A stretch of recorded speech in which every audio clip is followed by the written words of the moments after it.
তুমি বৃষ্টি চেয়েছো বলে কত মেঘের ভেঙেছি মন, আমি নিজের বলতে তোমায় চেয়েছি। বাজারে সবজির যে পরিমাণে দাম বেড়েছে, সবজি থেকে কোনো অংশ ফেলে দিলে নিজেদেরই লস্ট। সেজন্য আমি আজকে আমার আব্বু বাজার থেকে কচি একটি জালি কুমড়া নিয়ে আসছিল। সেটির দাম আমি প্রপারলি পুষিয়ে নিতে তার বুকের অংশগুলো এভাবে স্লাইস করে নিয়েছি, এরপরে কেটে ধুয়ে পরিষ্কার করে এভাবে ব্লেন্ড করে নিয়েছি অফ ক্যামেরায়। এখন আমি ব্লেন্ড করা জালি কুমড়ার বুকের অংশটি দিয়ে খুবই ইউনিক, মুখরোচক, লোভনীয় একটি খাবার তৈরি করে নিব। সেজন্য আমি আগে থেকে পাইপ্যানে তেল গরম হতে দিয়ে দিয়েছি এবং এই পর্যায়ে আমি কিছু পেঁয়াজ কুচি আর সাথে কিছু দেশীয় চিংড়ি মাছ দিয়ে দিয়েছি। এরপরে পেঁয়াজটাকে একদম লাল করে ভেজে নিব। যখন পেঁয়াজটা ভাজা হয়ে আসবে তখন আদা রসুনের পেস্টও দিয়ে দিব। এরপরে একটা ডিম ভেঙে দিয়ে দিব।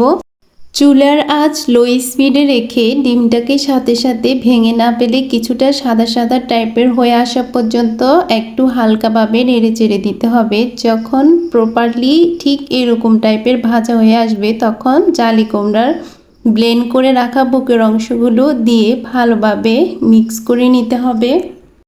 আর এখানে কিন্তু আমি জালি কুমড়ার বিচি সহ একদম ব্লেন্ড করে নিয়েছি। এরপরে সবগুলো মিশ্রণের মধ্যে কিছুক্ষণ নেড়ে চেড়ে এভাবে ভেজে নিব।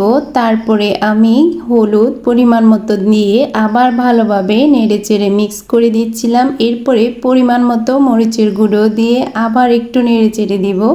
এরপরে আমি মশলার গুঁড়ি আর সাথে স্বাদ মতো লবণ দিয়ে আরও ভালোভাবে নেড়ে চেড়ে মিক্স করে দিচ্ছি।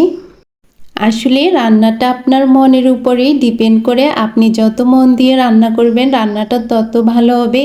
এই পর্যায়ে আমি কিছুটা পানি এড করে দিয়েছি, কারণ এটি প্রপারলি সিদ্ধ হয়ে আসার জন্য কিছুটা পরিমাণ পানি অ্যাড করার প্রয়োজন ছিল। তারপর আবার ভালোভাবে নেড়ে চেড়ে চুলার আঁচটা একদম লো হিটে রেখে দিব, কারণ হাই স্পিডে থাকলে খুবই তাড়াতাড়ি পুড়ে যাওয়ার সম্ভাবনা থাকে। এই পর্যায়ে আমি ঢাকনা দিয়ে ঢেকে কিছুক্ষণ রান্না করে নিব।